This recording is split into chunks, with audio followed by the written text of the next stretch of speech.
আসসালামু আলাইকুম, কেমন আছেন সবাই? আশা করি ভালোই আছেন। চলে আসলাম নতুন একটি ভিডিও নিয়ে। আজকে আমি বড়ির আচার বানাবো। এই বড়িগুলো আমার বাবার বাড়ি থেকে শুকিয়ে আমাদের জন্য পাঠাইছে।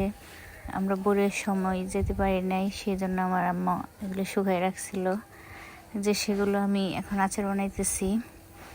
বড়িগুলো শুকনা ছিল, তাই আমি সারা পানি দিয়ে ভিজাই রাখছিলাম। তারপর ভালোভাবে ধুয়ে যে এখন আচার বানাইতে চলে আসছি। প্রথমে আমি শুকনো মরিচ ভেজে নিয়েছি, পাঁচফোড়নও ভেজে নিলাম, ওগুলো এখন বাটতে হবে। আর তারপরে যে কড়াইয়ে আমি শুকনো মরিচ, তেজপাতা আর রসুন সাথে একটু গোটা পাঁচফোড়ন দিয়ে দিলাম।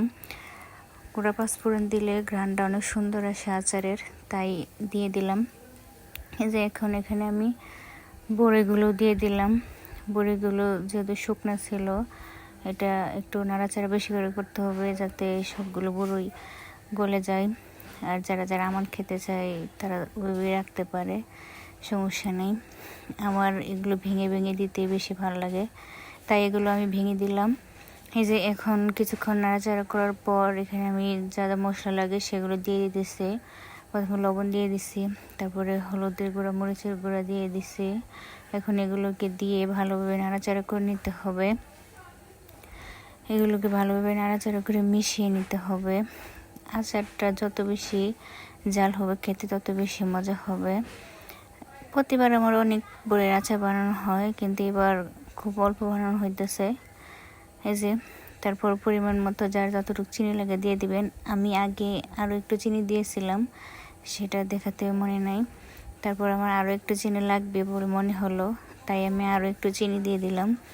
এখন চিনিগুলো দিয়ে তারপরে যেখানে আমি যে শুকনো মরিচটা ভেজে রাখছিলাম, ওই শুকনো মরিচটাও দিয়ে দিলাম।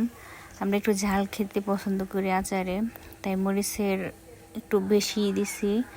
কেউ আর ভাববেন না এত মরিচ, আচারটাও কিন্তু অনেক ছিল, তাই এই মরিচটাও একটু বেশি দিছি। আর বললাম তো আমরা একটু ঝাল বেশি খাই। এই যে দেখেন আমার আচারটা কিন্তু প্রায় হয়ে আসছে। এখন আর একটু কিছুক্ষণ নাড়াচাড়া করে যে পাঁচফোড়নের গুঁড়া দিয়ে দিলাম, দিয়ে এখন এটাকে ভালোভাবে মিশিয়ে নিয়ে নামিয়ে নিলেই হয়ে গেল আমার আচার। এই দেখেন আচারটা কিন্তু খেতে অনেক বেশি মজা হয়েছিল। এখন এই যে আমি নামিয়ে নিব, আমার আচার হয়ে গেছে। যে এখন আমি আমার মেয়েকে দিতেছি খাওয়ার জন্য। সে আচার শেষ হওয়ার আগেই বাটি নিয়ে বসে আছে খাওয়ার জন্য। এখন সে আচার খাবে, এই দেখেন সে খাইতেছে। আজকের ভিডিওটা এই পর্যন্তই। আল্লাহ হাফেজ।